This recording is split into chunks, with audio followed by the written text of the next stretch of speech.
minute podcast. It might be 50-minute podcast. We'll see. Welcome to episode 15 of the Blocks, Paper, Scissors podcast. My name is Clark Freilich. And I'm Clyde Gaw. In today's episode, Clyde and I will catch up on what's been happening since August. In today's episode, Clyde and I will catch up on what's been happening in... Fuck. In today's episode, Clyde and I will be catching up on what's happened since August. And there's been a lot. Yeah. What's going on? What have you been up to? Well, let's see. Should we start with cardboard engineering? You know, I was just thinking of like school activities, but now that you mention it, we've got a pretty cool offer from the Indiana State Museum, and that's going to be a year-long gig for us, and we will be at the Indiana State Museum from the rest of the fall semester, 2018-2019 school year, until the end of the winter and fall semester, 2018-2019 school year. So from now, which is November, until probably May, we will be in downtown Indianapolis on various weekends, working on cardboard construction projects at the third floor in the inside the Indiana State Museum. And yeah, we have to come up with some hard dates on those. Yeah, yeah. We told Bethany. We told Administrator Bethany that we would give her some dates, and we haven't done that yet. But we're pretty certain we're going to be there on the weekends for sure in April, May, perhaps March. Yeah. Perhaps a couple weekends in February and January. Yeah. The month of January, perhaps. January or February. We'll have to see. We'll post when we're going to be there. So then probably the next thing that we did was present at the Art Education Association of Indiana's conference. That was a good time. Yeah, it was a good time in University of St. Francis, or at the University of St. Francis in Fort Wayne. Beautiful campus. Beautiful campus. Congratulations to all of our AEAI colleagues on their successful implementation of that conference. It was, I thought it was well attended, and pretty exciting conference. Was glad to be a part of it, and I was really fascinated that there was other presenters there presenting on teaching for artistic behavior and having groups of teachers, because that conference is, for general art education practice. But I thought the tab presentations that we attended, Brett Bailey was there. Ashley Toy did a presentation there. I can't think of the other lady's name, but I feel badly now. Kristen Odell. Kristen Odell, yeah, was doing a presentation also. So we were thrilled that to see our colleagues sharing their insight into tab and art education practice. Yeah, it was. I know our presentation was called it's called Creativity Unleashed, setting the conditions for creativity. And it's something that you and I have kind of been working on back and forth. Yeah. We started it at our technology conference here, and we've been doing some talking and thinking about creativity and what those conditions are. for Creativity. It was pretty well attended. We had a lot of higher ed people. We had higher ed. We had.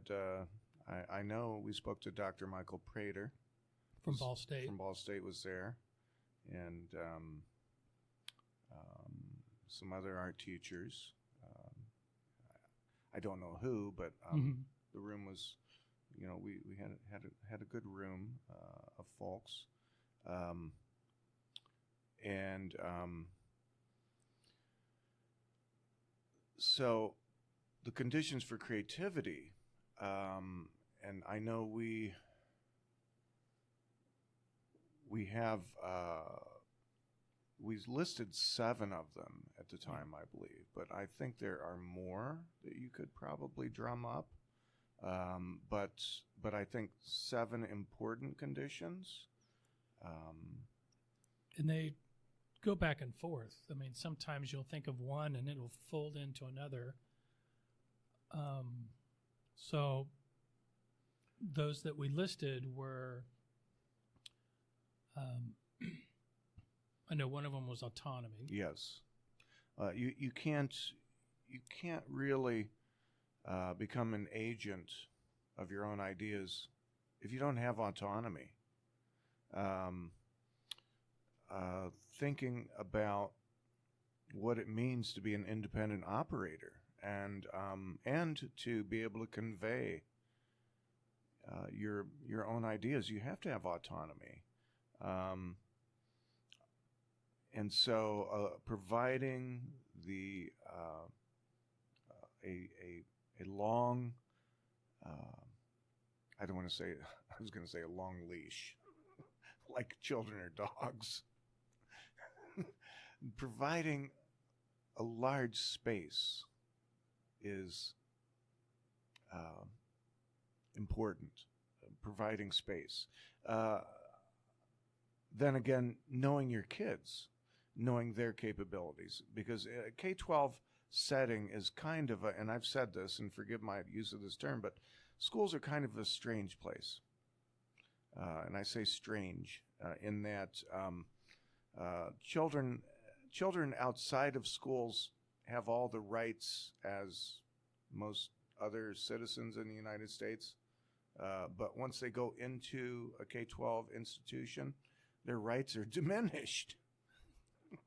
And so it's all about conforming to norms. Yeah. And the school regs, the code of conduct. Schools are not very democratic places. In fact, they're authoritarian from my perspective. So that's why conditions for creativity in a classroom, and we're speaking about a tab classroom, you have to include autonomy, because you never know what the child's ideas, what kind of pathway or what kind of space or materials they might require. So they're going to go on a learning pathway that in which you have to allow that the unwinding irregular pathway to present itself. You have to allow that to happen, and so in a tab classroom, you're providing that pathway for multiple students. Right, you're empowering them in their own learning, and that empowerment is paramount, I guess, to a child feeling as a part of his education as anything. And he's not just a passive receiver of knowledge, but he's an active participant. They're actively seeking knowledge, seeking out, creating experience, using the materials and the space inside the art room, the tab classroom. Here's an interesting moment that took place last week. I watch my children's behaviors. I watch their actions, and I know who needs interventions and who is self-directed. And we have different types of children come into the room. Some who need very little support, and others who need all kinds of support to engage in art activity or to engage in creative activity. And we had talked about this earlier on the podcast, thinking about Ian Sand's 30% rule. He said there's 30% of kids are able to pursue their own ideas. Another 30% need a little bit of direction, a little bit of assistance, and the other 30% need intensive interventions. And so I was frustrated with one of my children in the last 30% group, and I said, what does it take to get you to participate in an art activity? Will you only do art? Because he didn't want to do art. He didn't want to make art. I said, do you only do activities for points? And he said, yes, Mr. God, that's how we've been trained to learn. We've been trained to learn for points. I will give you 100 points if you start working. And what was fascinating and sad was that like a dozen of his classmates lifted their heads up while I'm having this conversation with them, and they all agreed, yes, this is the way it is in school. Yeah. We only work for points. That's not how we do things in life. So well, unless you're a teacher, because then you just get points. You don't get money, you just get points. He's such a good teacher. Well, I'm very concerned that, this business of, working for points or working for rewards. We all know that's not good, but that's what schools, they are all about radical behaviorism, conditioning to do tasks based on rewards, which are grades and points. Right. And so you think about, you and I are quite aware of these invisible structures in the school. They are management structures, learning structures, and so that's a concern of mine, is that we're raising a multiple generations of citizens who will will function for rewards or punishments. And so this business about creativity, which requires higher level thinking and deep insight into how the individual operates, and critical thinking with respect to formulating solutions to problems. We're not doing enough of that in school, and that's why autonomy is so important. So, kids can learn. They have to know what they don't know, and they have to put themselves in that position of desiring to learn and not just being spoon-fed right all the time. And in elementary, usually with the younger kids, it's not a problem. But by the time they get to third grade, fourth grade, fifth grade, you see that conditioning taking over. Yes. And, in a tab classroom, we're trying to not do that. But they're still coming into our classroom, and sometimes they will just, freeze up because it's confusing for them, and it's hard for them to make that adjustment, especially if you are the only class that offers this opportunity for a student or for children to be their own agent in learning. So, trying to set up using autonomy and choice, I think, is very important. And I mean, it's one of the cornerstones or pillars of teaching for artistic behavior is the student is the artist. And what do artists do? So they're making those critical decisions. And you think about the formation of the mind and the relationship of learning activities and the formation of mind. Elliot Eisner had a great statement about curriculum. He said that curriculum is a mind-altering instrument. And he's right. Mm-hmm. The curriculum, when I think about curriculum, the curriculum can be democratic.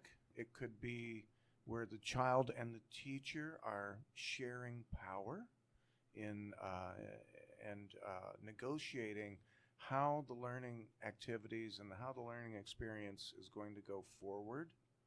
And in so doing, the child's strengths can be tapped into, and from a neurological standpoint, the child is gaining emotional.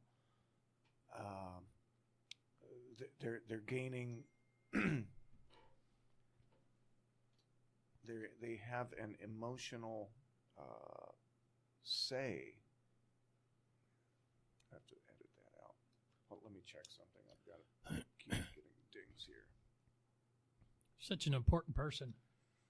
No, but what I totally know what you're getting at. And when you think about curriculum, and so many teachers are wanting, what is the TAB curriculum? And everyone gotta stop saying fuck. But when teachers think of curriculum, they're thinking, it's my understanding that they're wanting a step-by-step, this is what we teach. Yes. And a how-to. TAB isn't a how-to. You have to be immersed in the environment and be a participant in the environment where you're not just plugging in modules and the kids are going to learn. The kids, I think in a TAB classroom, teachers are definitely led by the students. And Absolutely. And a very observant teacher would recognize when students are ready for this, or when students are ready for that, or maybe they need this. You were talking about your difficult student. I had a student who, he's a 4th grade student, and he's kind of squirrely and doesn't want to do diddly squat. Yeah. When you look at it from the outside. And the other day, I had kids draw on my whiteboard. For some reason. It was just, okay, I opened up the whiteboard. I have a big 24-foot whiteboard in my classroom. And so I'd moved my area away from it and opened up that area and bought a bunch of dry erase markers. And he's over there drawing on the board, having, I don't know, it was weird that he was drawing because he is not a drawer, but he was drawing some very interesting things, and I had to, I didn't want to bother him. I didn't want to walk up to him and say, what's going on? Because it was such a shock that he was actually, he found something that he could pull himself into, whether it was the largeness. So maybe it's something he likes to work very large. And so that's maybe something I have to explore with him. Perhaps he felt safe enough, and from a developmental standpoint, he felt secure enough to join in with the others and draw on the whiteboard. And well, it kind of brings in one of our other things, with collaboration. It could have been, and I'm not, this is just something I'm thinking about. He was up there with a bunch of other children working on this giant piece of artwork. Maybe he was enjoying the collaborative part of it. Maybe it was the showy part of it, standing up in front of the classroom with a marker and, everyone's looking at him. uh-huh. But it's just one of those unique things that happen in a TAB classroom that you normally wouldn't see in a regular classroom, because kids don't have that opportunity to just walk up somewhere and start working when they find the opportunity. But, students naturally want to work together. And social learning is powerful. Lev Vygotsky, the Russian cognitive scientist, did lots of research, and Vygotsky's name is synonymous with social learning activities. I think I follow him on Facebook. And he's dead. The Russians are taking over Facebook. Unless it's his grandnephew, maybe. I'm just messing with you. But yeah, social and emergent social activity. We see that in the TAB classroom all the time.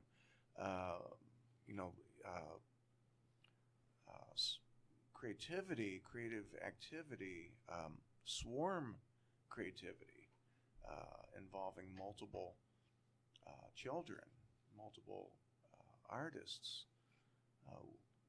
I've got some mural artists working in the art room right now, and very natural how this activity's. We have, instead of a whiteboard like you have set up, we've got some big paper just taped and pinned to the wall, and I have a sign that says mural center. And so I made a few marks. I made a couple of stencil marks on it. Stenciling is a form of printmaking we do a lot of in the room, and I was over there messing around, and I showed one of the kids how to stencil a little.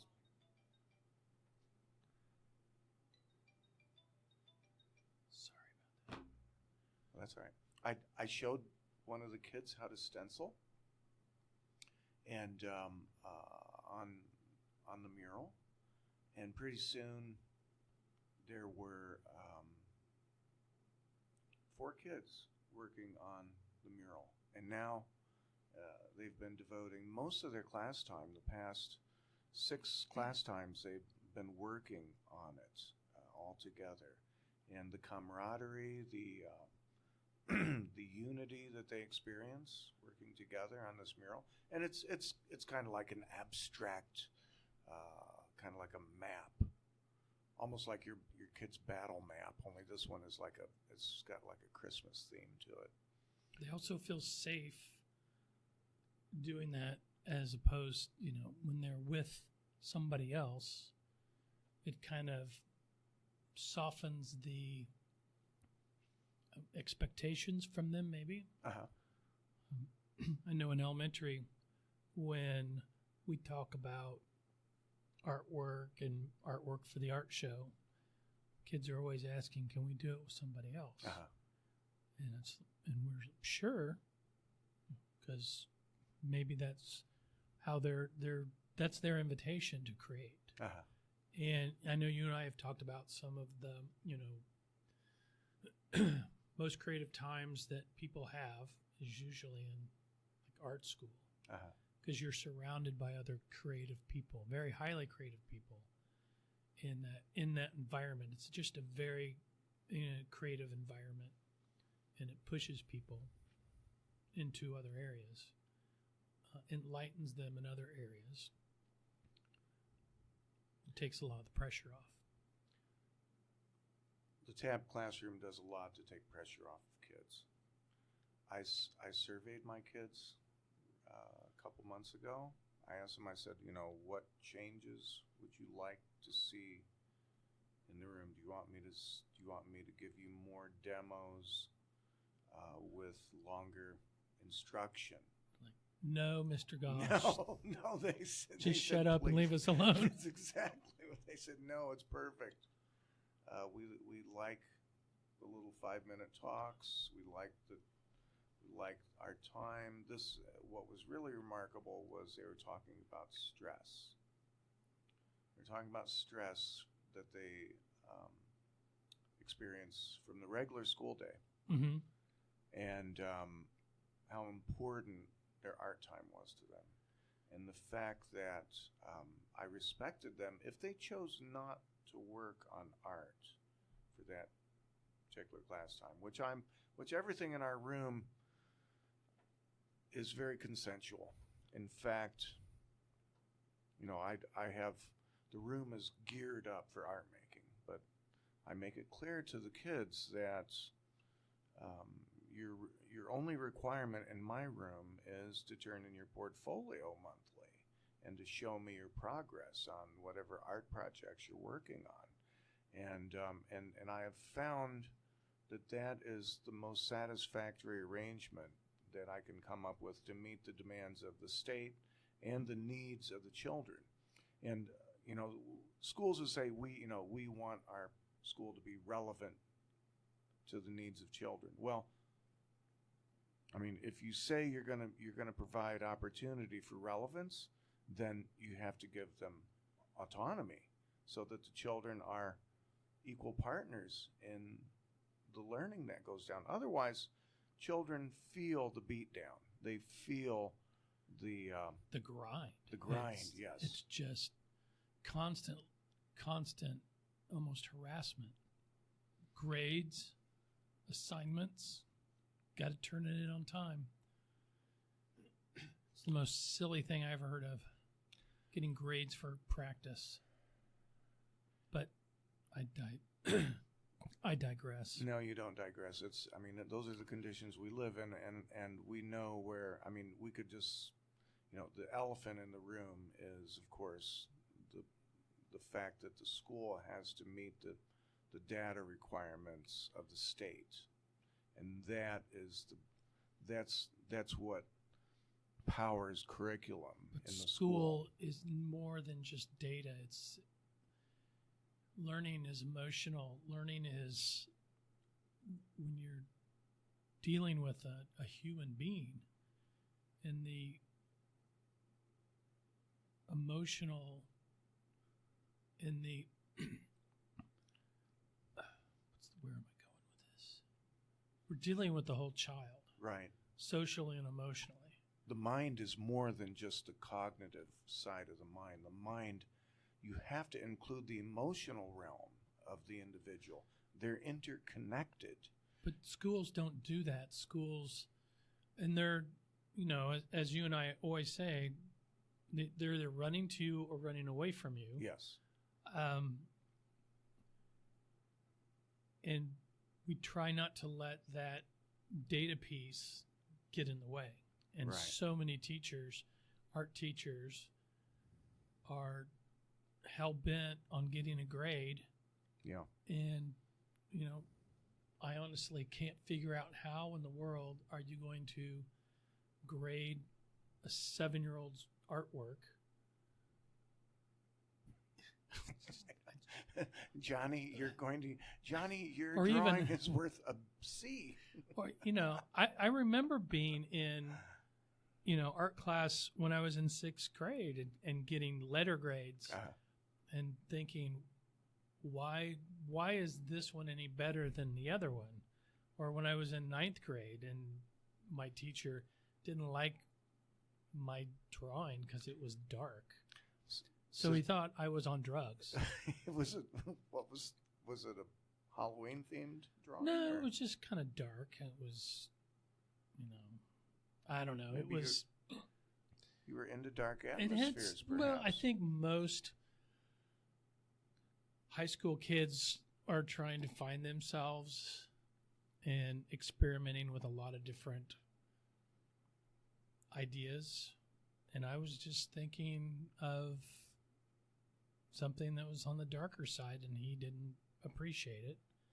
Wasn't that I was going to go out and do anything bad, but he thought I was. He actually confronted me. He looked at me and said, "I know you're on drugs." I'm like, "What are you talking about?" Oh my goodness! So, I was a swimmer, and my eyes were always red.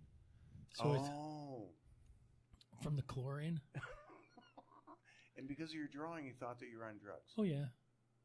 And you had chlorine in your eyes, and that's unfortunate. So I wasn't, based on that drawing. I thought it was a good drawing. I think I still have it somewhere. I got a C on it, which is a totally random grade, average, whatever average means. And it wasn't a pretty picture. I could care less, but I didn't let it bother me. But really, I'm still talking about it. Maybe I should go see a shrink. No, but you remember the incident because I remember the emotional impact of being told I was on drugs when an adult, an authoritarian figure, looks at you and tells you you're on drugs, and I'm not. You were an athlete who was at swimming practice. you were not in the bathroom doing things you shouldn't be doing, but just coming back from swim practice. Yeah. So, anyways, that was my thing with my experience, and I don't know if that had anything to do with my later experience of trying to figure everything out art-wise and letting people explore where they want to explore. Teaching art is not a step-by-step process. Just like you and I were talking about the creative process. You start one place and you end up another place, but you can go many different directions in between those 2 points. Thinking about,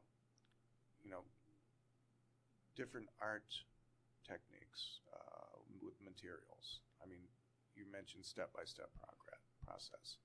Like, what's the step-by-step process to making a clay vessel? There's a step-by-step process for that. But there's many step-by-step processes. But what is the process to get a child to fall in love with art for the rest of their life? Is it to embed them in the step-by-step process of making clay vessels, in which you tell them that their other art ideas in real time don't matter? If you don't honor the child's ideas in a time-sensitive matter, you lose the opportunity to get the child to fall in love with art.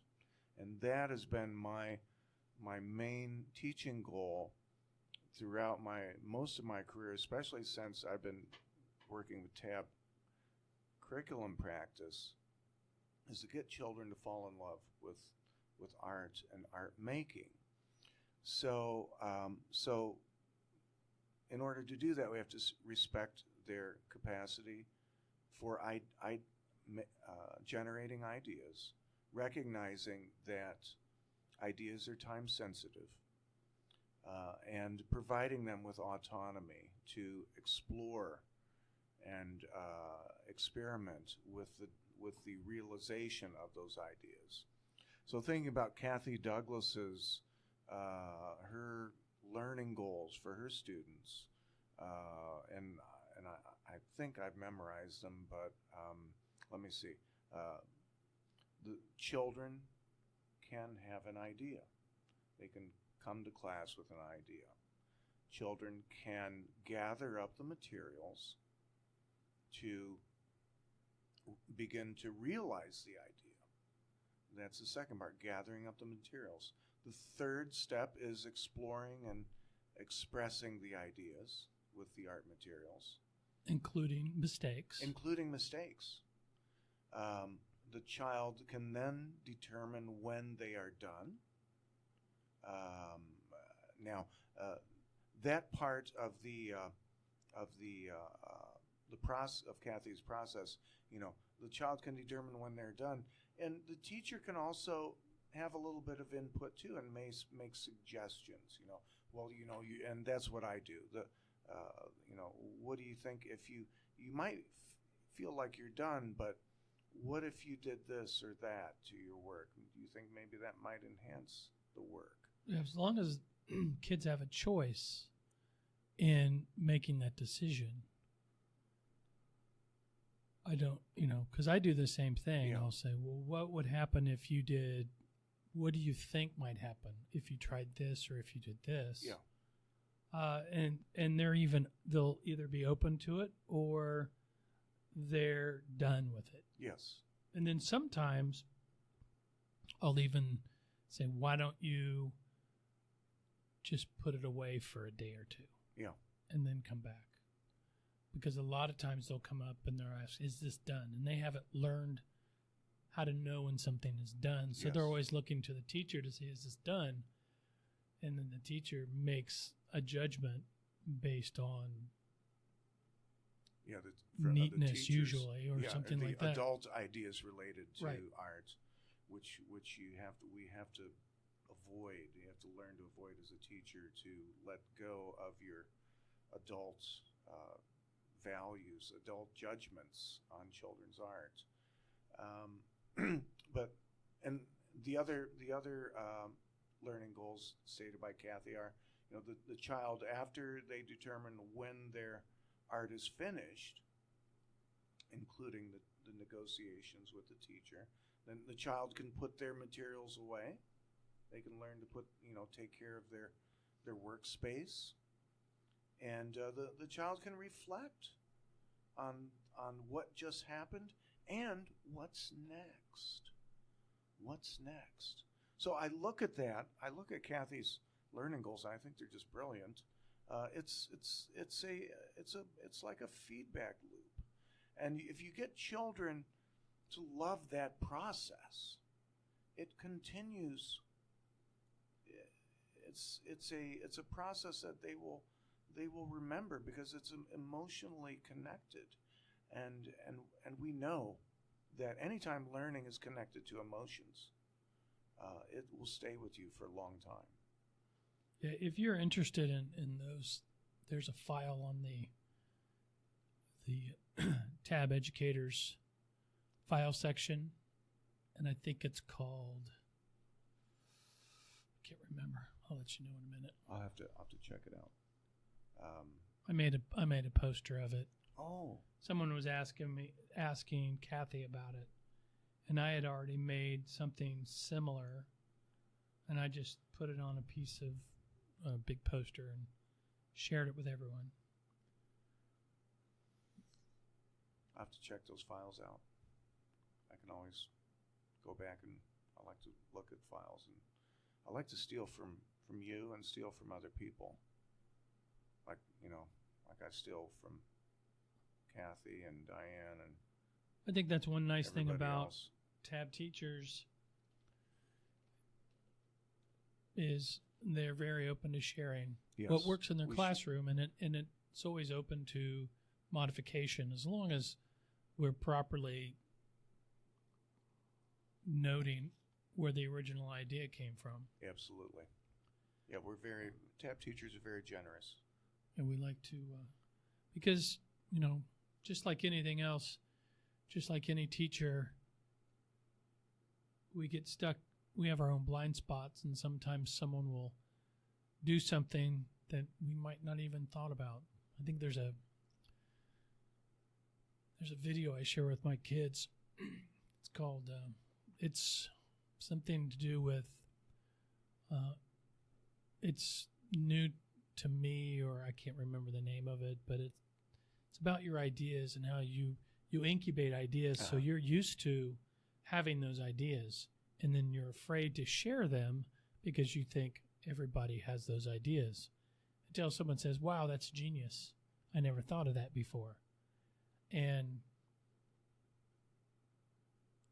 so that's, a lot of people won't share ideas because they think they're not unique enough or outstanding. But again, what's normal or boring for you might be new to somebody else. The other factors that are important in setting the conditions for creativity in a K-12 setting are... Hold on a second. Before we get into that, we've been talking for 40 minutes. No. 40? Yeah. 40 minutes? Uh-oh. 41 minutes right there. Are you supposed to go somewhere? Yeah.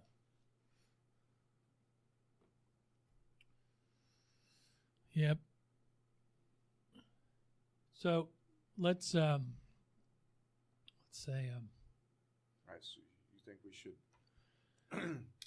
So thinking about, the topic of creativity is a very complex topic, and, we could talk forever about it. We set some conditions for it. We're just getting into it. Yeah, so we talked about autonomy and collaboration. Yes. Today, and I think we just touched on collaboration. Yeah. We mentioned Lev Vygotsky. I think we need to get deeper into check out his Facebook page. So we have a lot to talk about and continue to talk about. We're going to talk about playfulness. We'll talk about the environment. We'll talk about... Did I tell you about the Chinese scholars who came to visit me? No. Talk about time. Go ahead. I had 3 Chinese scholars stay at my house. Risk-taking? Last year. And I asked them, I said, here in the United States, teachers get a lot of negative feedback about their schools. We don't think schools are very good in America. But here you gentlemen have traveled thousands of miles to come visit American schools. Why are you interested in visiting American schools? And the answer by the 3 gentlemen, and two of them were members of the Chinese Communist Party, and they were principals in like high schools. The other teacher was a physics teacher, and so I asked them, why do you want to come look at American schools? And their answer was creativity. They want to see how Americans do creativity in schools. So my concern is that American schools are getting less creative. Well, no, because we're looking to the Chinese because they're better test takers than we are. There's a trade-off there. We're more backwards. We instead of recognizing what we do really, really well, we're looking elsewhere and thinking that we can find the answer in a test score. Just look at what they do in Finland. The Finnish. If you ask the Finnish where their ideas for education came from, you know what they'll tell you? They got them from the United States. In the 70s. In the 70s, and from the progressive education movement. Mm-hmm. And so how do you like them apples? Makes me want to live in Finland. So we're going to end this episode right here. We will be back very soon and continue this conversation. We just have couple art shows to do, and then Thanksgiving break and finals. coming up, semester finals. You do. I don't. Grades. Sometime. And then Christmas. Yeah. So I think we'll probably have at least one more episode between now and Christmas. I think we'll squeeze one or two in there. Yeah, we should. Yeah. Try not to talk too long. We need to work on getting some new guests, perhaps. Yep. All right. So, All right. Clyde's good talking to you. You bet, Clark. Always a good time. Thank you, listeners, for listening to this episode of Blocks, Paper, Scissors. We'll see you next time. See ya. Bye-bye.